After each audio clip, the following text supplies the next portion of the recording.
in the afternoon. It's been nice and warm. Um, where are you today, Gregory, and how's the weather where you are?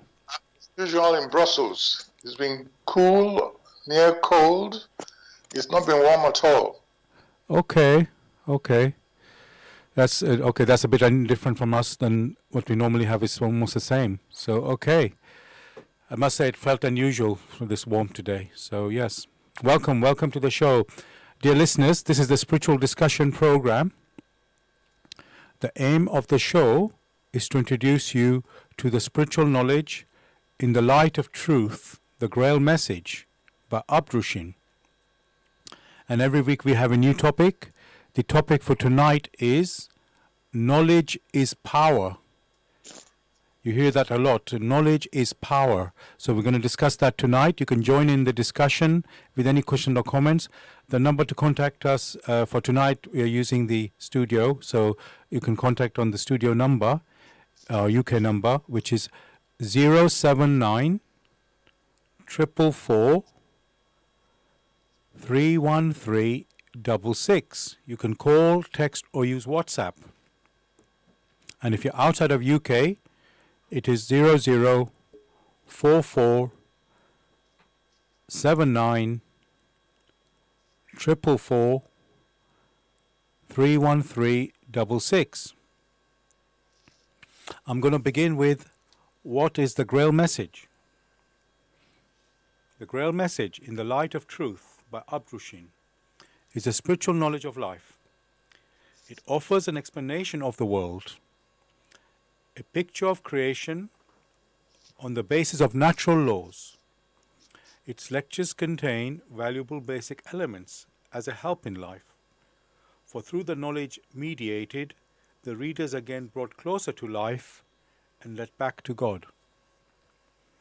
The Grail message deals with important fundamental questions of life by explaining in a clear and logical way the automatic working of the laws of nature, the whole weaving of creation, allowing every process to be recognized and thereby the purpose of our whole life. It is directed at the individual and speaks to the innate experiences of the human being, their strengths and weaknesses. Thus, every reader has the opportunity to discover through the intuitive perception if what is stated is the truth. Combining with matter-of-fact reasoning, a complete world picture arises, where there is no separation between the visible world and the great world beyond the five senses, nor any separation between scientific and religious striving for knowledge. I'd like to give you a couple of quotes from the author of the Grail message, Abdrushin. The hearer and reader of my lectures should always work within himself, keenly probing and building bridges from one lecture to the other, as well as out into the great and small world happenings. Only then will he be able to understand the Grail message and find that it gradually shapes itself into one complete whole, without leaving any gaps. Again and again in all the happenings, the reader will come back to the basic features. He can explain everything without having to change even one single sentence. The word of the Grail message lives, so that it permits only those people who really carry the honest desire in their souls to find abundantly.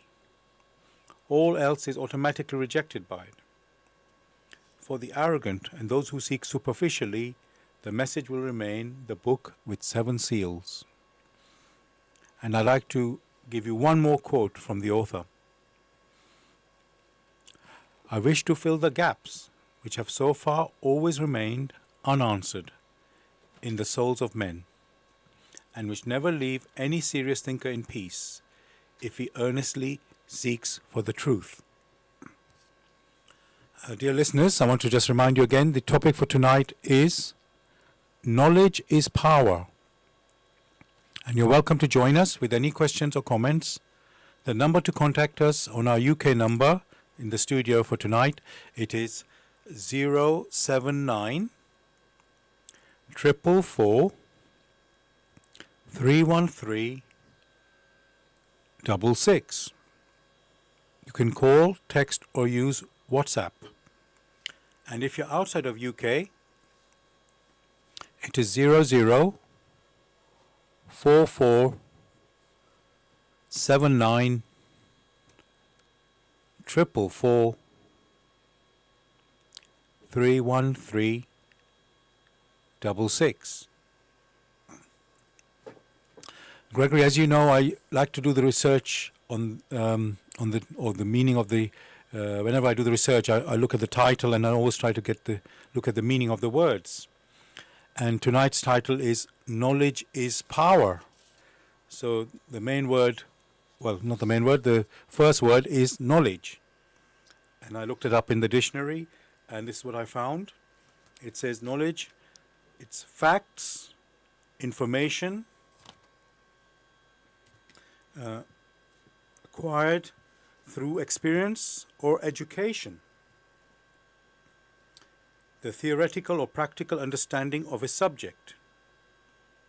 And another part of the translation, it says awareness or familiarity.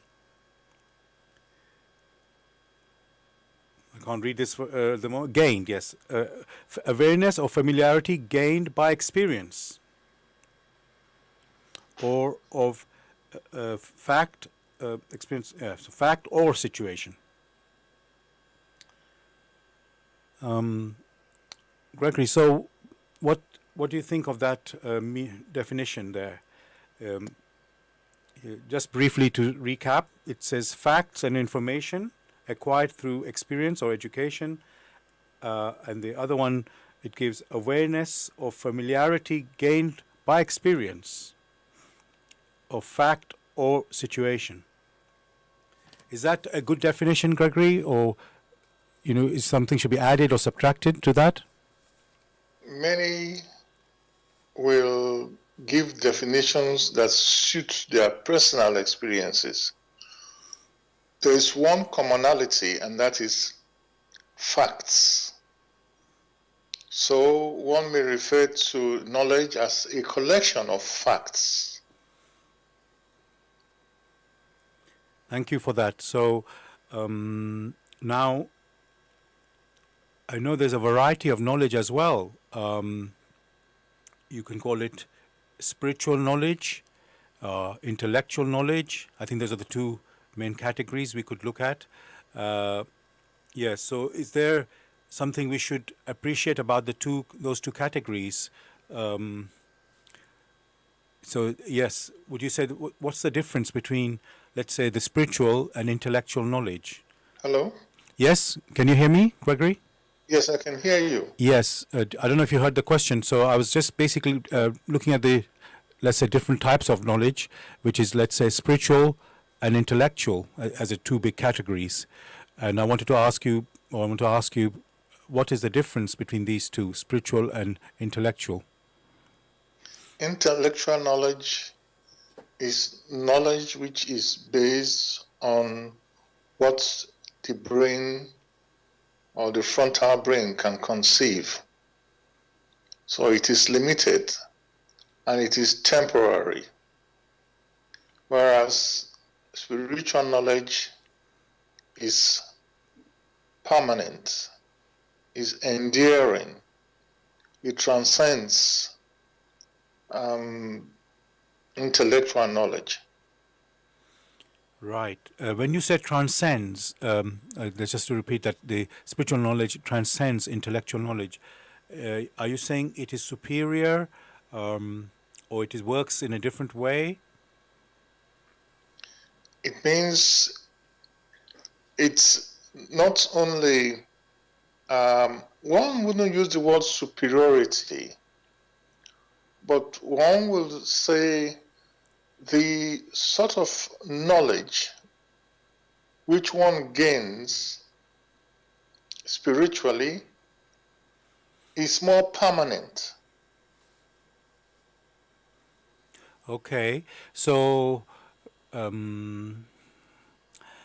also, I just want to explore that is intellectual knowledge earthly and spiritual knowledge non-earthly, or are they somehow related to each other? Intellectual knowledge at best may verify what spiritual knowledge is within the intellectual boundary, whereas spiritual knowledge transcends this intellectual boundary. Before the earth came into existence, and therefore before man came into existence, the knowledge of creation has always been there. However, when man came into existence here on earth and has to use the intellect,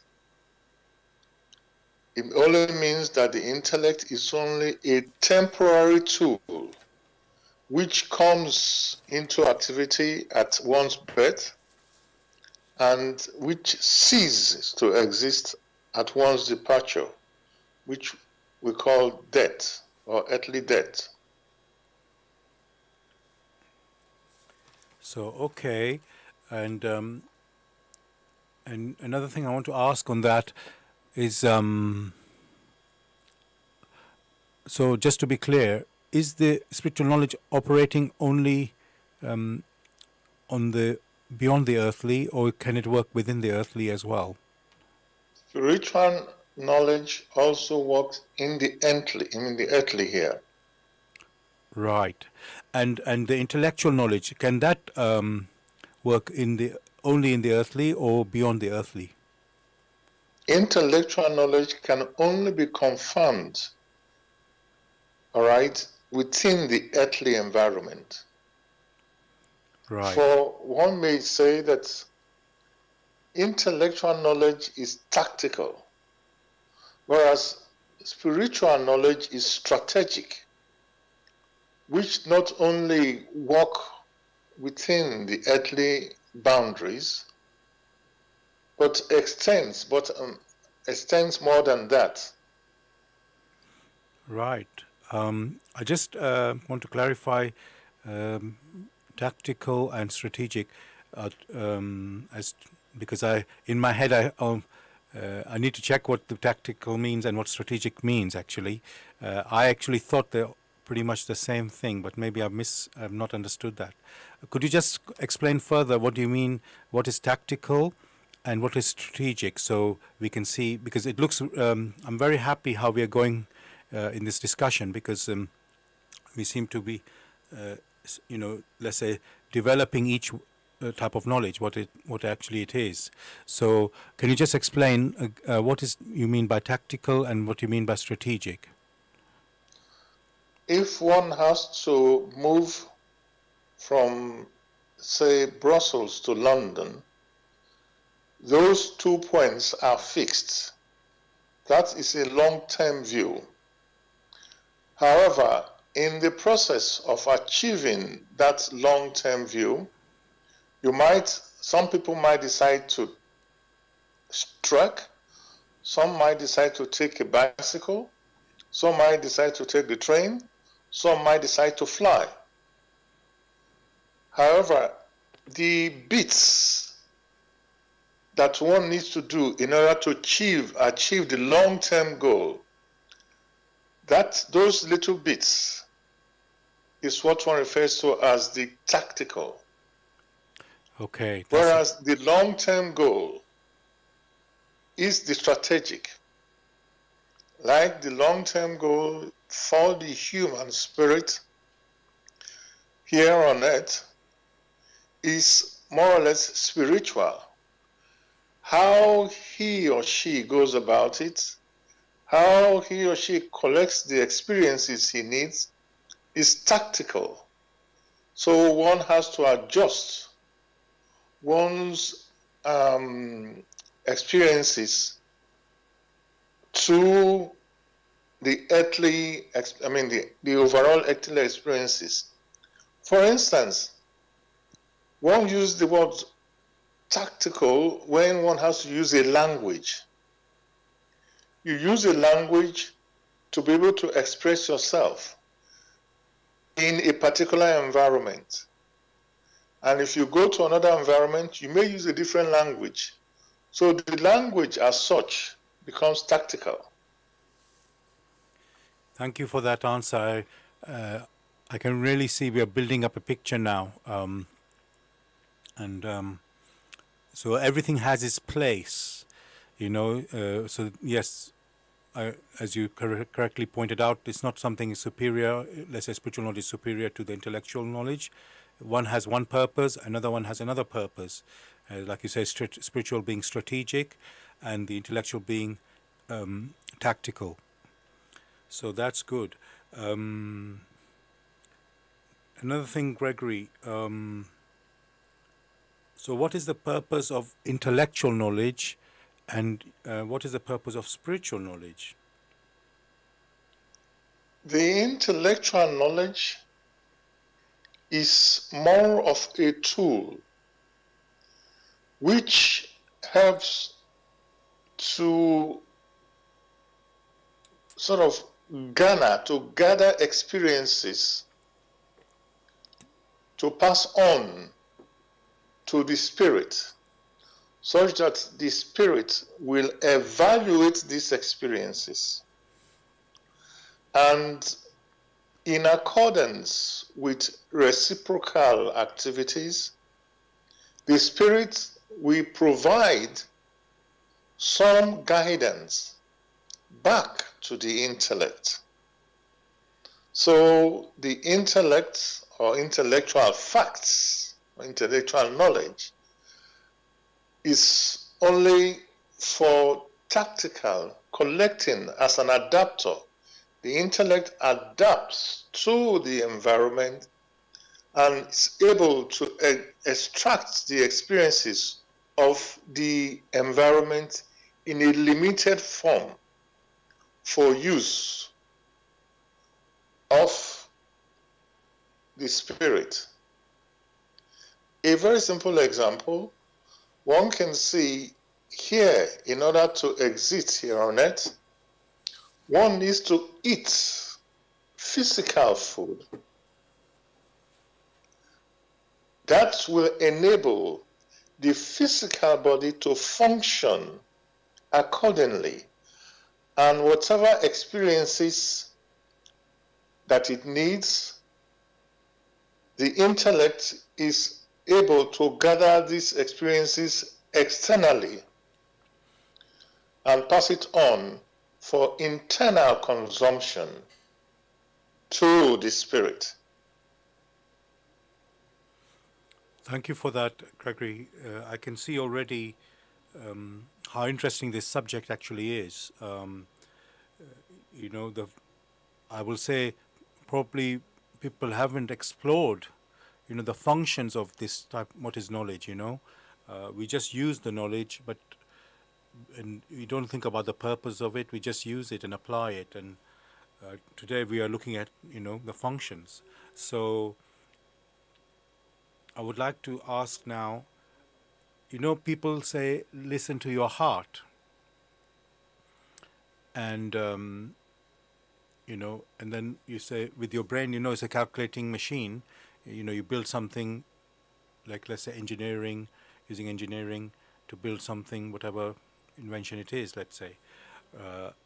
And yet there's also this, you could say, affairs of the heart, where to do with love and, emotions and so on. I can see that intellectual knowledge has got nothing to do with that, you can say, love and emotions. Does the spiritual knowledge, Gregory, is that connected with your, affairs of the heart? If I put that in quotes, because we use these words as proverbs, not really, they're not defined. Actually, these words, in quotes, for instance, that of the heart, is only more of a metaphor the heart, the physical heart, being that tool which pumps the blood around the body so that it goes in a cycle. But it is the pump. Using it as a metaphor, when one looks at blood starting from the heart and it pumps it round and then it comes back to the heart and something of that nature, one can also say that the spirit, which is that which is alive, sends information to the back brain, which then comes to the frontal brain, and that information is then translated to earthly activities, and responses are gathered again by the brain or frontal brain, which is the seat of the intellect, and if it is not too lazy, it is passed on to the back brain through one's intuition or through that perception and back to the spirit. So when it is said, when people use the expression things of the heart, one is only referring to, strictly speaking, the spirit. For it is the spirit that is alive. Thank you for that, Gregory. I'm getting more of a sensing now of how to differentiate between the intellectual and spiritual knowledge, and its purpose. We've already talked about it, and then how it works. You're also explaining that as well. I've received a question from a listener. It's sort of related a bit to, let's say, the beginning of what we were talking about. So I'll just say, declare that question now. It's asking, what knowledge then do we need at our operational day-to-day working? What knowledge do we need to... Basically, yeah. When one examines these things, that expression knowledge correctly, there are two parts of it. The first one is the intellectual knowledge, which is used for tactical operation. There is the other part, which is spiritual knowledge, which is used for more permanent or strategic operations. These two work hand in hand or side by side. So one cannot say, I will only use this and not use this other one. They should work side by side in harmony. Therefore, it is both are needed. For sometimes one sits quietly and something just occurred to him or her. When something strikes you internally, some people take up their pen and scribble. Some people decide to go for a stroll. Some people decide to do some other thing. It is that which has struck you. In order to give expressions to it that make you move, you get into some form of activity. So the intellectual knowledge sort of triggers an expression. That expression could be a walk, could be to talk, could be to see, or to use the five senses which are recognizable. Whereas the spiritual knowledge is an impression, hence the intuitive impression. They work hand in hand. Thank you, Gregory, for your answer there. Again, we seem to be developing the topic further, how these two different categories of knowledge, you can say spiritual and intellectual knowledge, work. Now,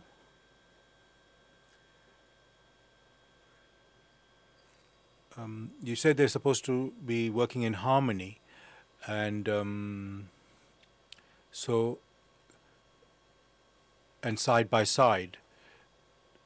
Does that mean, Gregory, it can go, let's say you have an idea, or you see something, let's say, you see something, somebody's doing something, and you get inspired. This happens with children a lot, they watch something, let's say film or something on TV, and then let's say somebody's dancing, and then a child just gets that inspiration to just start. Somehow they're so struck, like you said, they want to express themselves. They're so struck by that that's what they want to do, and suddenly, you could say they're so excited about it, and So what I want to ask you, Gregory, does it have to come? Can it be intellectual idea that inspires you, or should it be a spiritual idea? Because you said the spiritual knowledge transcends the intellectual knowledge. So I'm just trying to work out: is one of them supposed to lead, and the other one follow it, or it can be either way? Yeah. The spiritual knowledge sends out, or the spiritual sends out a wave of power which impacts on the back brain. That wave of power is now passed on to the frontal brain, which is the seat of the intellect. Then the intellect will have to work out within the environment that it is familiar to in order to gain the necessary experience. For instance, when you have like a flash or a wave of impression that strikes the back brain, and you have a personality who can speak, say, French, at the same time can speak in English, it is now the duty of the intellect to recognize the audience within that is to discuss with, and then sort of pass on that strong impression it has received to that audience. If it now goes to a different audience, you find that that personality will now, in a tactical manner, express himself or herself in French. So also in other areas. It is also possible that impressions external to the frontal brain are picked by simple observation, and also that impression is passed on to the back brain and therefore finally to the spirit. In this particular scenario, there are no hard and fast rules. The only thing here is that the human spirit, in utilizing the tools which are available for it, is experiencing. Thank you for that, Gregory. Dear listeners, you're listening to Bless Radio. It's the Tuesday evening spiritual discussion program from 6 p.m. to 8 p.m. And the aim of the show is to introduce you to the spiritual knowledge in the light of truth, the Grail message by Abdushin. If you're interested in finding out more information about the Grail message or want to get a copy for yourself, you can go to this website, which is www.grailmessage.com. I'll spell that: www.grail, Grail, message, MESSAGE.com. The topic we're discussing tonight is knowledge is power. Knowledge is power.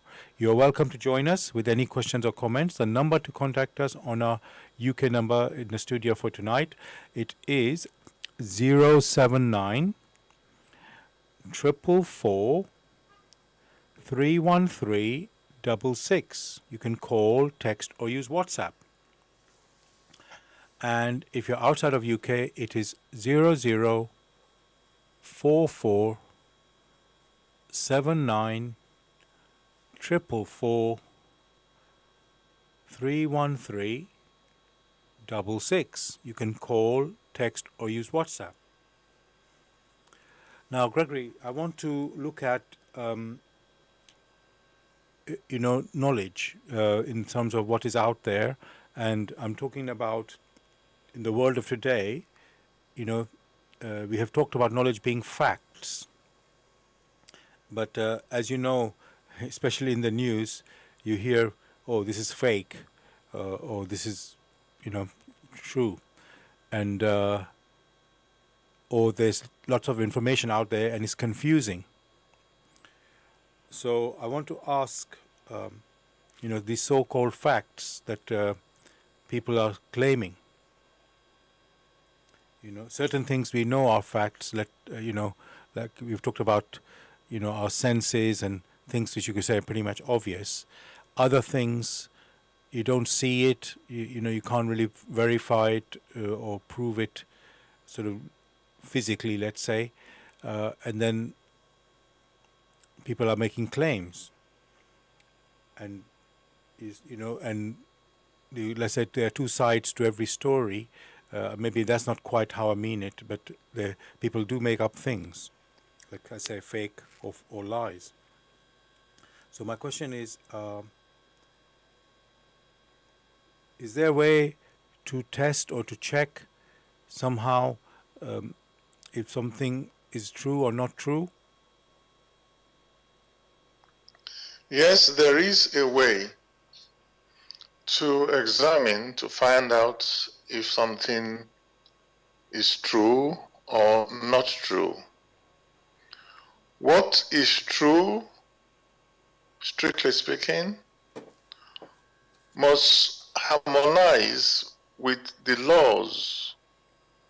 Which laws are the laws of nature or the laws of creation, through which every constituent, everything came into existence. If it does not harmonize with these laws, or if it cannot be explained using the laws of creations, then one may not call it true. Then it is possible to say it is false. This is on a global, or what one may refer to as, what is considered a fact must be an occurrence which itself does not change. Else, if it keeps changing, it must be changing from one state to another state, and therefore it exists. Thank you for that, Gregory. So it means one must be familiar with the laws, the natural laws. Otherwise, you can't really examine it. So are the natural laws, are they something that is it through observation that we get to know about the natural laws, or is it something within us that we can, we just know that this is natural or not? Actually, if one observes, very carefully, nature has granted us the senses or the tools that we may use for further investigation. These tools, which is referred to as the five senses, is what we use to investigate, to provide consistent evidence. So, for he or she who wishes to investigate, that personality must investigate using a tool, here in the earthly sense. Whereas in non-earthly sense, what is needed for investigation is the intuitive perception. One will have to calmly check it out very carefully. For here we are in our discussion. You are in Bromley, or you are in central London, and here I am in Brussels. There is a tool, an earthly tool that we use for communication. What we refer to as communication is structured language. Structured language that we are able to utilize and understand. It therefore means we must have familiarized ourselves with this structured language, just as creation or nature has its own language. Only when we make ourselves familiar to the way nature expresses itself, only then are we able to assimilate or draw in those lessons from one place to another and pass it on through one's intuition back to the spirit. Only then can we say we have experience. Only then are we saying we're doing a thorough examination. Without the senses, how can one carry out any examination? So, first, there is the need to know that there must be some homogeneity, which homogeneity sometimes is referred to as resonance. Homogeneity in which the constituents, in which the objects which are impacted will vibrate on the same frequency. For without that, how can you then perceive? So these are the questions that each personality must ask themselves. And in the process of asking, which is more or less seeking, and in seeking diligently, one will find, in the sense that in accordance to the reciprocal action, answers, or one will be led to specific areas where one can find answers. Thank you for that, Gregory. Somebody asked me, what do you mean by homogeneity? If you can explain that. Can you repeat the question, please? Yes, somebody's asking, they don't understand the word homogeneity. What does that mean? What is referred to as homogeneity is very trivially sameness, or one may say resonance. Without resonance, without homogeneity, that means in the core of affairs, there must be something common. Take, for instance, in order for you to understand me and for me to understand you, we have to speak the same language. If we do not speak the same language, you can as well be speaking Japanese and me speaking English. There is nothing common. So in the language, which is though structured, we don't understand each other. But as long as there is something common, that means in the understanding of the sameness of the structures, of the patterns, therein lies homogeneity. And that is what many are now observed, which, strictly speaking, is a law in creation because it applies to everything in creation.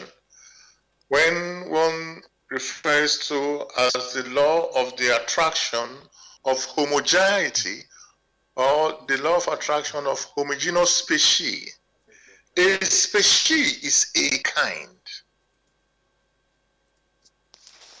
Thank you for that. And another example could be, like attracts like, or as you say, like father, like son. So that's like an expression of this homogeneity. Gregory, the another thing I want to look at now, there's we're talking about knowledge, and then there's also belief, or let's say, especially in politics, we have parties with their own, I don't want to use the word agenda, but their own, let's say, I can't think of the word right now at the moment, but it's something like dogma. I'm not quite sure what the correct word is, but a particular ideology, that's it. So people support or follow a belief, and it's like, even you see it in football fanatics, you say that they follow their team. It's not, doesn't have to be much logic in it. It's simply that they love that team, they were born there, near there or something, and they got attracted to that.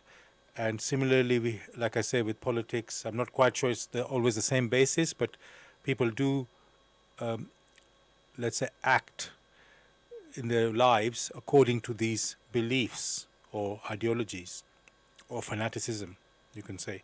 So, and we are talking about knowledge, which is supposed to be facts. So my question on that is, Gregory, and then we have conflict. I'm thinking of this question at the moment, what exactly question I want to ask here. You get conflict between, let's say, two parties, two teams. Some can be a bit more friendly, some can be a bit more, antagonistic, you can say. So my question would be, Gregory, how can we behave in a way that PM. How can we, let's say when we are acting in these particular ways, is there a way of being aware that, we are acting in a fanatical way, and here we are being, let's say, I use the word factual, but in quotes, what I mean by that is maybe non-fanatical, being more, aware of what is real life. So my question would be, Gregory, I'm just thinking, because so many people act, this is my party, this is my political belief, and they don't say it exactly that way, but they act in these ways. So is there a way, Gregory, for us to yes, work with people in a, you know, to be first of all aware that's how we're acting, and then somehow, find a way to work together. Because there seems to be a genuine. What you see is when people do act in this fanatical way, there's some genuineness in it, that they believe in justice or whatever it is. There's certain things they want to go for. They have this belief with, their own sort of. I'm still dreaming up the question, Gregory. So just bear with me a little bit. I'm just trying to think of how to put this question.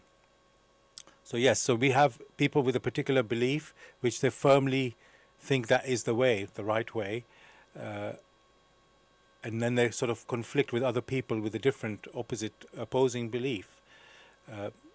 So Gregory, is there a way we can find a common ground? Yeah, maybe I'll put it like that, in this situation.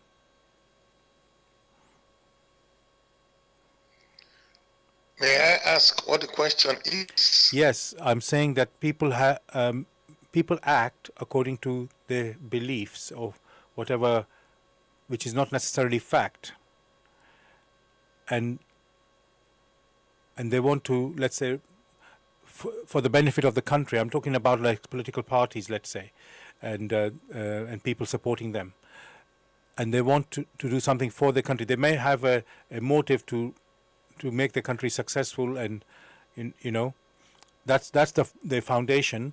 But then the way they want to go about this, promoting their belief or acting on their belief, it's conflicting. So is there a way to find a common ground in such a situation? Many a person must realize a need to be able to interact with others, such that through interaction they get to know that which they don't yet know. That is the purpose of communities.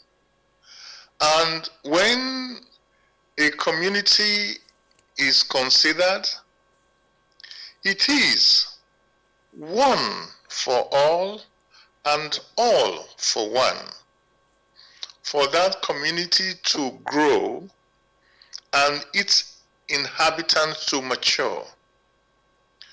Whenever one finds intolerance in a community, it only gives proof, or that is direct evidence, that some members of that community have not matured enough to be able to know that they themselves need to interact with others. The only common ground which people may have is the continuous interaction with others, sharing their views with others and listening to the views of others.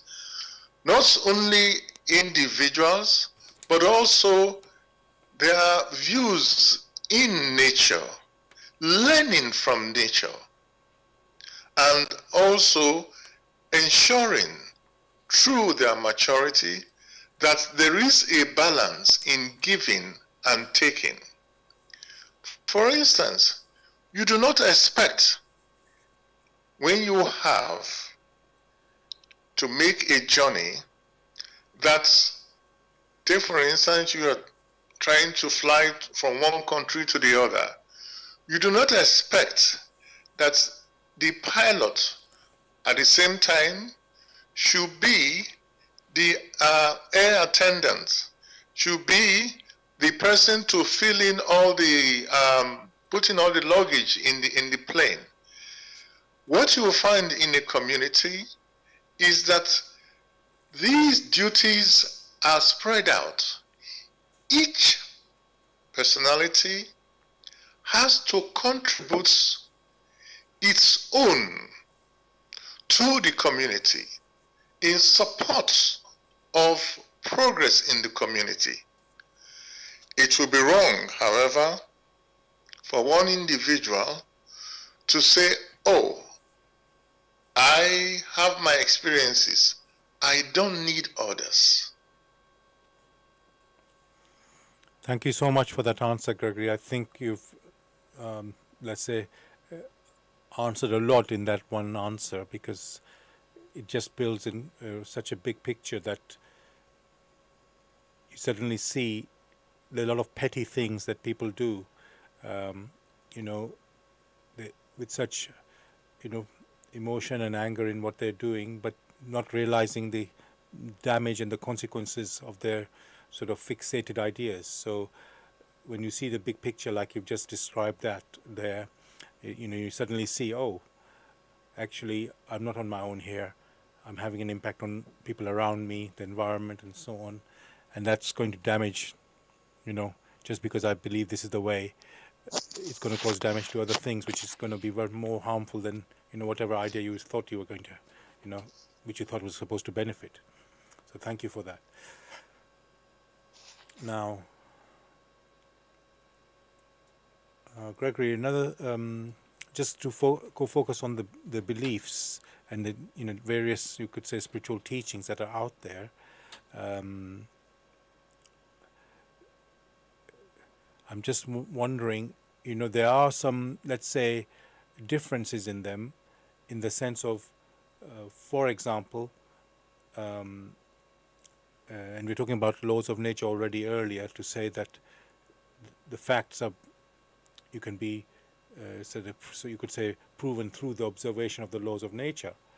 Now, but some things may be not so easy to observe, and then in these beliefs you get differences. For example, let's say one of them, they say there's reincarnation, and another, there's nothing mentioned about it. And then the two beliefs, or the followers of those two beliefs, say, oh no, one is true, one is not true.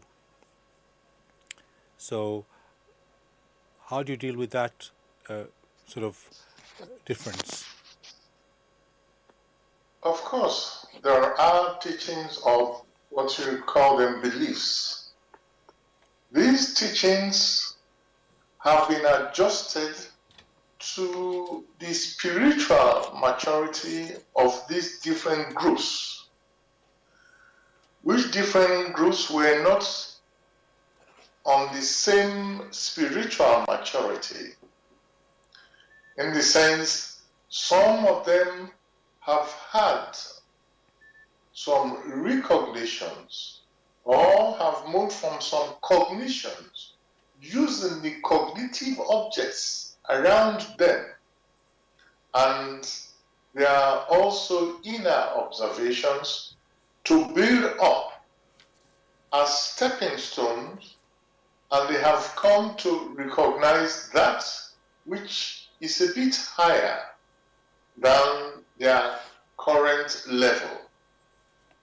So you find that there are different peoples on earth, not on the same maturity, and therefore in all naturalness, their recognition are also different. However, when that is mentioned, what is assumed is that one is referring to an inner maturity, an inner experiencing through one's intuitive perception.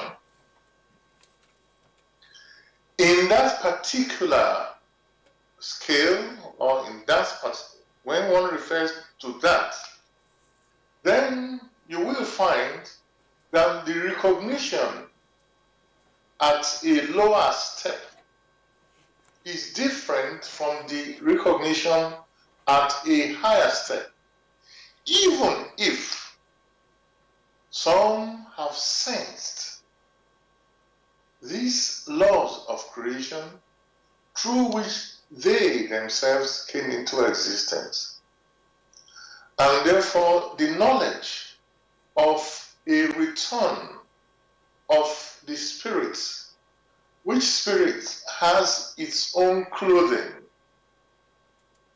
By clothing is that the materials it used to cover itself, that a spirit or a soul may come in this earth life to experience, but has not learned all it needs to learn, and may then leave the physical body to live beyond, in the beyond, that is where the physical body is not active, has not been activated, because it is not needed there.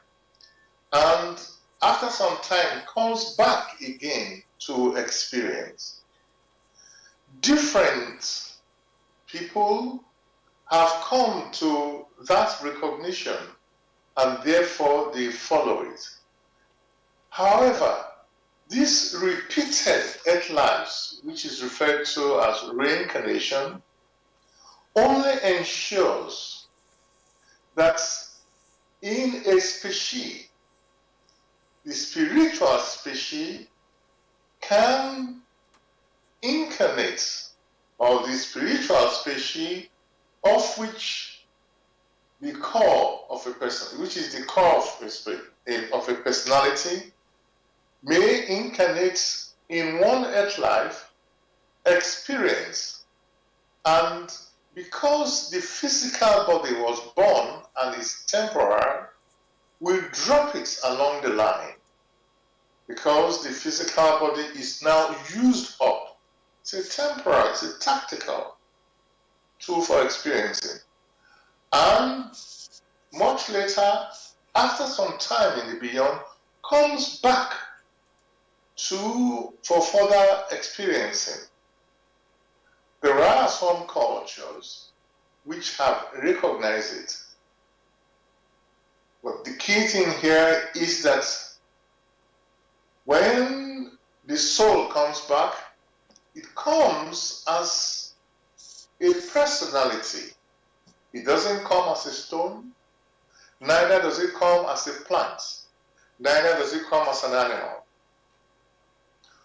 For that, those qualities which are endowed within the human soul can only incarnate on earth when a physical body has been prepared for it, which physical body resembles or is that of a man or a woman, as we all know by looking at ourselves.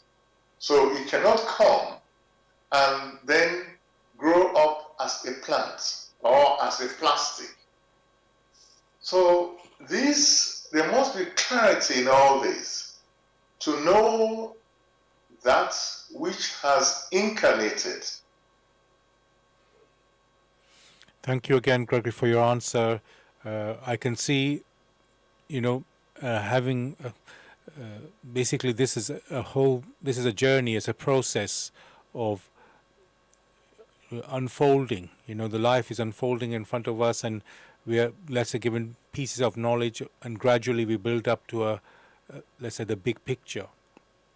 Because obviously when you're born, just like, let's say, a baby, it doesn't know very much. It's just exploring this and that, and then the parents educate it, and then it grows and grows, in the end to an adult, and then you're still growing even as an adult. So, and so it just shows the knowledge is really wide. Let's say spiritual knowledge is really, just because you have brought up in a, let's say, particular way of life doesn't mean you know that's it. That's, oh, I've been through this, I've learned everything. So and the reincarnation or repeated earth lives, as you've mentioned, is just the proof of the pudding. There is that you are actually growing all the time and learning new things, which you thought you knew already something, but it just is expanding. The knowledge is expanding. So yeah, thank you for that. Dear listeners, you're listening to Bless Radio. It's the Tuesday evening spiritual discussion program. The aim of the show is to introduce you to the spiritual knowledge in the light of truth, the Grail message by Abdushin. And if you're interested in having more information on the Grail message or want to get a copy for yourself, you can go to this website, which is www.grailmessage.com. I'll spell that, www.grail, Grail, message, MESSAGE.com. And the topic for the discussion tonight is knowledge is power. Knowledge is power. You're welcome to join us with any questions or comments. The number to contact us tonight, our UK number for the studio, it is 079 444 313 66. You can call, text, or use WhatsApp.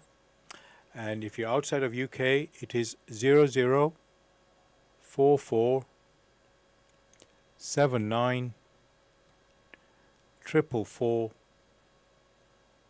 313 66. Again, you can call, text, or use WhatsApp. Gregory, I'm going to now look at the word power, because our title is for the discussion is knowledge is power. And again, I looked up in the dictionary. It says power, ability or capacity to do something or act in a particular way. Ability to direct or influence. In a particular way, I could say that as well. So, again, Gregory, that definition, I'll just recap again. Power, ability or capacity to do something or act in a particular way, or ability to direct or influence. So, Gregory, is that definition, is that, again, is there anything we should add or subtract to that, or, with that description? What you just discussed or described is only the effects of power by an individual. It is not power itself. Thank you. That's very clear, actually. As soon as you sense the word power, you think, yes, power is... in fact, when you look in physics, I don't have the dictionary to just look at it quickly right now, but I'm sure in physics, when it describes power, you get a sense, certain things going, let's say power is going through something. So, and that's not quite what is, it's like only an aspect of power that is being described in this dictionary definition. So, let's look at that word power. Gregory, can we human beings actually have power, or do we just direct the power? More or less to direct the power, to put power into a particular effect. So it means the power is coming from somewhere else, and we are able to direct it. And how do we direct that? Is it because we said knowledge is power? Does it mean the more knowledge you have, the more ability you have to direct this power? What is referred to when the expression is used, knowledge is power, that expression is in quotes. For knowledge is not power. Knowledge deals with facts. An understanding of the facts in accordance with the laws of creation through which everything came into existence in creation, an understanding of these facts and using it aright will initiate or will effect the way power will drive things. For power initiates and maintains motion. Motion, which is the prime law in creation. Power is only affected or redirected to influence or to have impact on others. By others, one only means not only fellow human spirits, but also in the looking at the other objects in nature, plants, animals. So it is what you find in creation are the effects of power. For power itself is independent, which springs from the source. Gregory, thank you for that answer. Again, we seem to be expanding the picture for this topic discussion tonight. Knowledge is power, because as you said, knowledge isn't power. Knowledge is knowledge, and then with the knowledge you can apply the power or receive the power or guide the power or influence, things. So, and not only fellow human beings, as you say, but let's say things around us. So then that implies maybe that is our purpose of life, Gregory. One purpose is obviously to develop ourselves and grow ourselves, but also to direct this power that we are, let's say, blessed to receive. So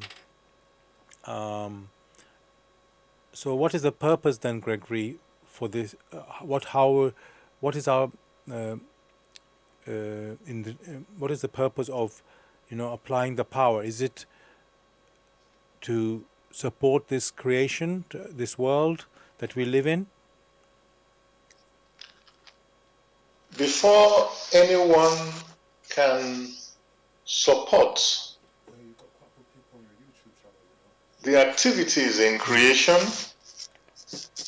first one must understand the laws that govern this creation, adjust oneself to these laws in the sense that creation shows it, or in the sense that nature shows it, such that it will be upbuilding, not destruction of one's fellow human spirits or of the creatures that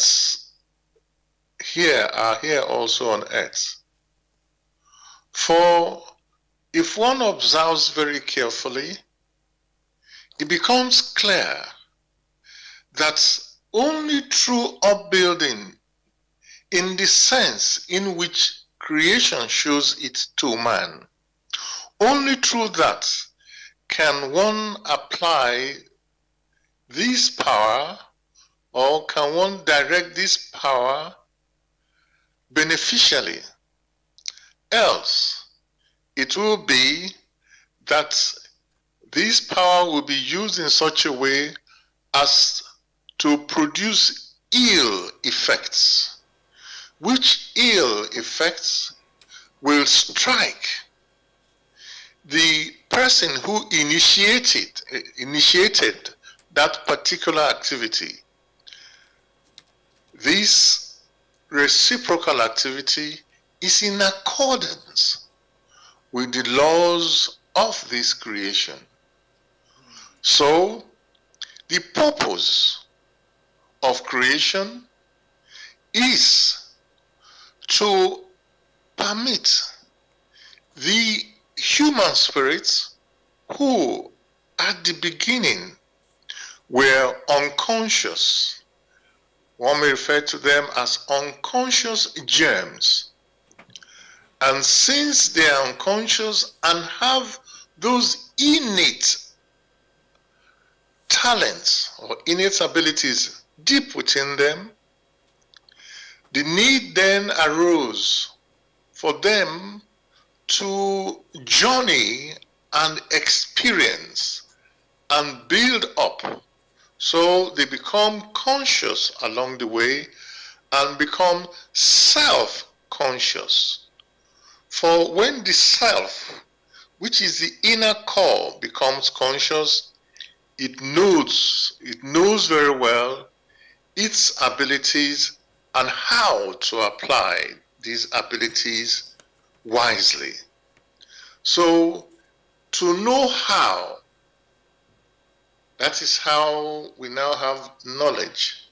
Knowledge, most of the time, is referred to as know-how.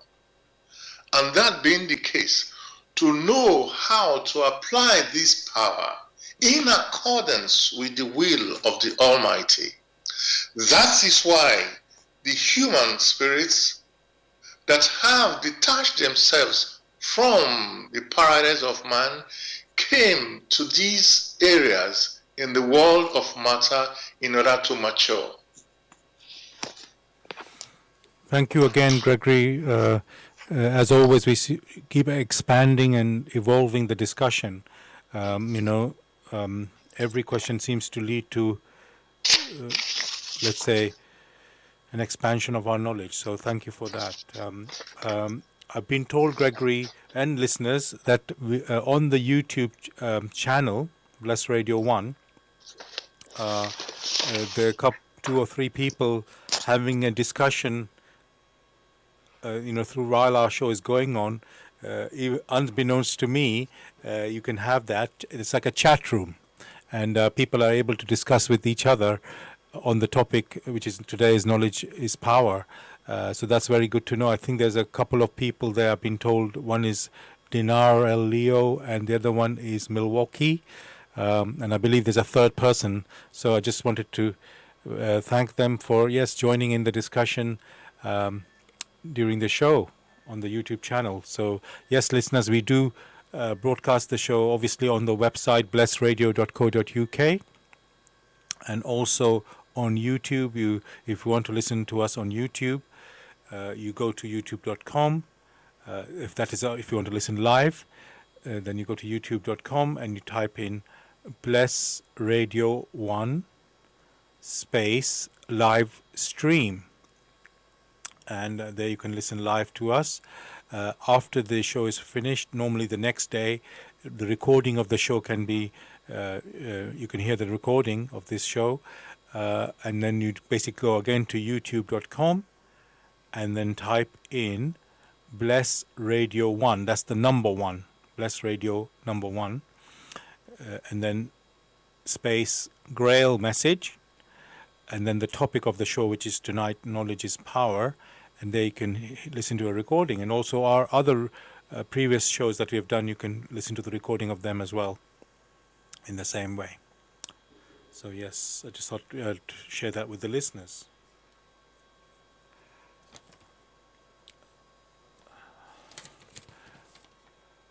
Gregory, let's, although the topic is knowledge is power, somehow the word knowledge seems to be the main focus for us. Because as you have answered in the last question, power is what we use to, let's say, activate things and be involved with activities. Now,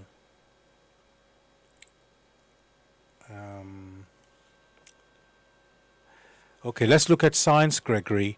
We've talked about right from the beginning of this show is intellectual and spiritual knowledge. Where does science come in there, Gregory? Because science is supposed to be about facts, and and it's been very good for our developing inventions, and basically dominates our life on the earth, and it's always trying to advance us, and especially with this coronavirus pandemic, we hear it all the time. That of course we don't know. This coronavirus is still new to us. We don't know exactly how to deal with it, but science seems to the way we are going about dealing with it. So, yeah, Gregory, where does science fit in with this in terms of knowledge? To know where science fits in, one should ask what science does. Basically, it does investigation using the tools available to it to investigate a particular challenge. All right? And in doing that, it comes to conclusions. However, the domain of science must be acknowledged, which domain is basically in the world of matter.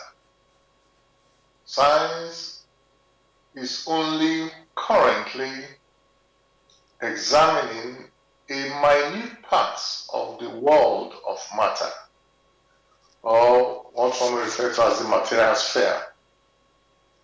And in drawing conclusion, is able to verify things again and again. These are what it puts out as a body of knowledge, albeit intellectual knowledge. Thank you for that. So that's intellectual knowledge, science, you've pointed out there. And what I want to ask you next, Gregory, is, people do rely on science a lot and almost ahead of spiritual or, let's say, religious beliefs. And so, because probably people are, that can be, science can prove things, while these spiritual beliefs are not really, or let's say they're hard to prove. So my question is, Gregory, do we, when something is not, let's say easy to prove, or not easy to prove, how do you sort of explore that? Because how do you verify that? Well, you have said not easy to prove. What is referred to by being easy is something done without rigor. That has not always been the goal of science. Science, by its nature, is only able to collect facts through investigation, and on the collation of these facts, it draws some inference, which inference may now be utilized within the boundary of its influence. For whatever is beyond the boundary, of course, it cannot investigate. Whereas that which is of spirit, which many of the so-called beliefs or teachings try to understand, is different. The laws of creation, of nature, to be able to investigate correctly, one must use that tool which is available to the human spirit, and that is the human intuition. In order to be able to verify whether these facts, these spiritual facts, are correct in accordance with the laws of creation, the person doing the investigation most likely will be guided to experiences which it must go through to be able to verify these facts. That is how the intuition works. Whereas on the earthly side, we have the intellect, which is the tool that science uses. And like we discussed earlier, these two must work hand in hand. For to do investigation about those things which are earthly or within the world of matter, or say material things in general, the tools adapted to the world of matter or material things must be utilized. Whereas to investigate those things which are of spirit, albeit the laws, the spiritual laws of creation, one has to use the tool which the spirit has, which is that of one's intuition. Thank you for that answer, Gregory. So this intuition, sometimes people refer to it as gut feeling and or sixth sense. Is that correct? And because I will say, you hear that, you hear that a lot. People say, "Oh, what does your gut feeling say about this matter?" I'm going to pick a trivial example. Sometimes you watch a TV quiz show, and you get to the question, and then there are three possible answers, and the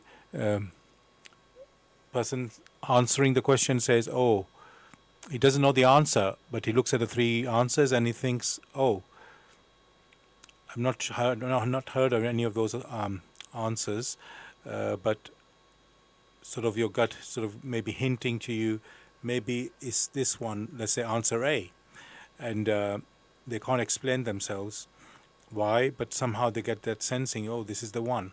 So, Gregory, just is that, first of all, just to confirm, is the intuition that same thing that people refer to as gut feeling or sixth sense? The intuition is not the sixth sense. The intuition may be referred to as a gut deep inner feeling. When one uses the word a sense, like we talk of the five senses we have, that of smell, that of sight, that of touch, and a few others. These are tools, or what may you call them, adapters. The intuition is a wave which generates power, which influence these senses. However, there is a massive challenge. For many a time, the intellect through which these senses are supposed to operate has become so very powerful, and the spirit is so very weak, so much so that only a feeble activity is perceived, but it is loud and clear. So one should not create another sense which sense does not exist and call it the sixth sense. The intuitive perception is a perception. It's an impression. Whereas the five senses help to detect expression, or they are expressions On the one side, we have an impression. On the other side, we have an expression. Whatever the 5 physical senses are able to pick, they will now express it either in word, in speech, in touch, in smell. One can have a combination of all this. That is why they are called expressions. Whereas the intuitive perception is an impression. They work together in order to give a precise meaning to things. Thank you for that, Gregory. It really shows again, how everything needs to be understood. We're talking about intuition, we're talking about intellectual knowledge and spiritual knowledge, and we're saying this fits with science, fits with intellectual knowledge, and then spiritual or intuition works with this, let's say, with the spirit, and this and how, let's say, one is much finer, or as you said, transcends the other. So it's like you really need to experience these things in exactly as they are, and then you can say, okay, I'm sensing this with my intuition, and here, or I have my 5 earthly senses. You've mentioned that you're detecting that with your earthly senses. And then one is working, let's say, on the physical level or earthly level, and then other one, the spiritual one, intuition is working with the spiritual level. So it's quite, I would say, thing to really understand. It's something quite to take it in and try to understand that. So thank you for that. Yes, dear listeners, I want to remind you, you're listening to the Spiritual Discussion Program on Bless Radio. The aim of the show is to introduce you to the spiritual knowledge in the light of truth, the Grail Message by Abdrushin. And if you're interested in getting some more information on the Grail Message, or want to get a copy for yourself, you can go to this website, which is www.grailmessage.com. I'll spell that: www.grail, Grail, message, message.com. And the topic we're discussing tonight is knowledge is power. Knowledge is power. And you can join in the discussion with any questions or comments. The number to contact us on our UK number in the studio today, it's 079 444 31366. You can call, text, or use WhatsApp. And if you're outside of UK, it is 0044 79 444 31366. Again, you can call, text, or use WhatsApp.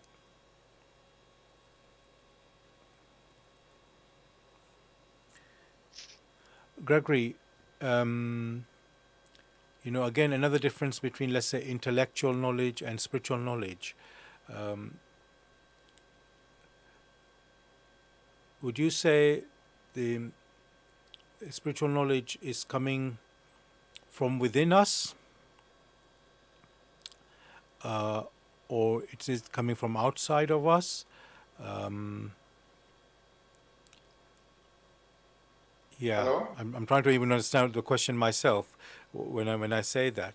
So yes, is Gregory, the spiritual knowledge, is this something that is coming from within us? Or It may seem so that spiritual sensing or the impression comes within us. Within us sometimes paints a picture. By within us is one referring to the physical body. One will give an example. Consider very carefully. There you are in central London. Here I am in Brussels. And we're using the phone as adapters to pick up vibrations from there to this place, and the same phone to send messages back to. It goes through a network. You, the source of the vibration, by modifying a few things, that information comes to me. Would I say that that information which you transmit to me through my phone is in my phone? That would be wrong. For the source of that vibration is not within the physical body. The source of the vibration we are referring to is the source of that vibration, which one is referring to as an impression. A wave of impression comes from the entity which one may call the human spirit. However, this physical body is so constituted that that wave of vibration will first hit the solar plexus. From there, it is transmitted to the back brain and then remodeled using the frontal brain, by which now we have an expression, either in writing or in singing or doing some other things. That is the process. So when it is used within us, there is the need to have a much clearer perception. Intellectually, one may say within us, because that process passes through within us. If we assume our physical body like that of a phone, but that is not the case. For that which is of the spirit is what one may refer to as, in its expression or in its movement, the intuitive perception. Thank you for that, Gregory. Another thing I find very interesting is that whenever people have, I will say those who are interested in spiritual discussions, whenever they, when there is a spiritual discussion going on, it seems like you can talk on forever. It's like very uplifting and joyous, the discussion, even if it might be differences of views or not, but somehow it seems to, uplift us. And somehow, you can talk forever, like I say, and you don't feel hungry, no physical hunger. So it's like, you don't have an appetite anymore. So I want to ask Gregory, is it like, when we have such spiritual discussion, is it like food that it feeds? Well, obviously we're not eating physically, but somehow the physical hunger disappears. So how can that be when, is there something special about spiritual Physical food, Yes. like your bread and milk and honey and meat, is meant for the physical body.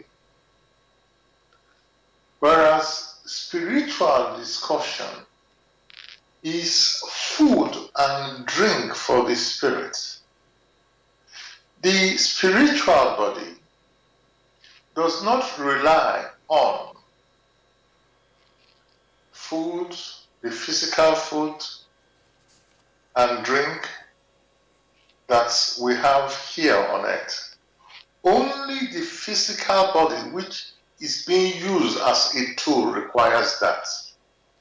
Therefore, you have in the realm of the spiritual, the spirit is only thirsty for spiritual food, which spiritual food is similar, or is one may say is equivalent to the power which it is now attuned to through the discussions, through the bits of the know-how. It is now attuned to, such that it can attune itself to streams of light, streams of power that reaches it. And in doing that, it strengthens it. This will only happen when that stream of power, when it reaches it, it is made use of for further investigation. For he or she who receives must make use of it and pass it on to others who, like him, are seeking for spiritual recognition. In that process, many sense contentment. Contentment in the sense, in spiritual terms, for that it has been seeking for, that which it wishes to know in order to make use of, fills the spirit. That spiritual bread, that spiritual drink which the spirits need in order to grow. If it lacks this, it cannot grow, just as if the physical body does not have physical food, it cannot grow. Thank you for that, Gregory. I'd like to read from the Grail message, you could say the first page, or it's like an introduction to the Grail message, and it's called, I think the better word is forward to the Grail message for the listeners.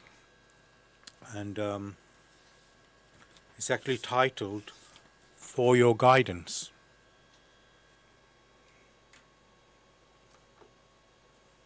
The bandage falls, and belief becomes conviction. Liberation and redemption lie only in conviction. I am addressing earnest seekers only. They must be able and willing to examine this matter objectively. Religious fanatics and irresponsible enthusiasts may hold aloof, for they are detrimental to the truth. As for the malevolent and prejudiced, they shall find their sentence in the very words. The message will strike only those who still carry within them a spark of truth and the yearning to be true human beings. To all such it will become the shining light and staff. It will lead them unswervingly out of all the chaos of the present day confusion. The following word does not bring a new religion, but is intended as the torch to help all serious listeners or readers find the right path, which leads them to the longed for height. Only he who bestirs himself can advance spiritually. The fool who uses extraneous aids for this, in the form of ready-made opinions of others, only walks his path as if on crutches, while ignoring his own healthy limbs. But the moment he boldly uses all the abilities which lie dormant within him, awaiting his call to help in his ascent, he is employing the talent entrusted to him in accordance with his Creator's will, and will easily overcome all obstacles that seek to divert him. Therefore, awake. Genuine faith lies only in conviction, and conviction comes solely through an inflexible weighing and examining.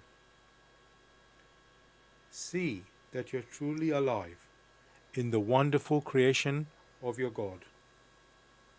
Abrushin.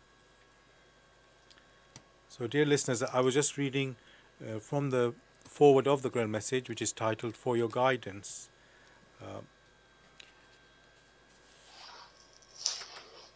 I hope you enjoyed the show tonight. We've come to the end of our time. Just a few minutes to go.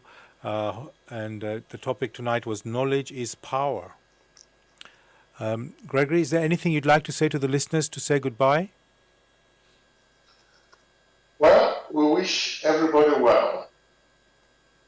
Okay, thanks for that. Dear listeners, we'll be back as usual next Tuesday, 6 p.m. to 8 p.m. UK time, with another new topic. I wish you all a great week. God bless. Take care, everybody. All the best.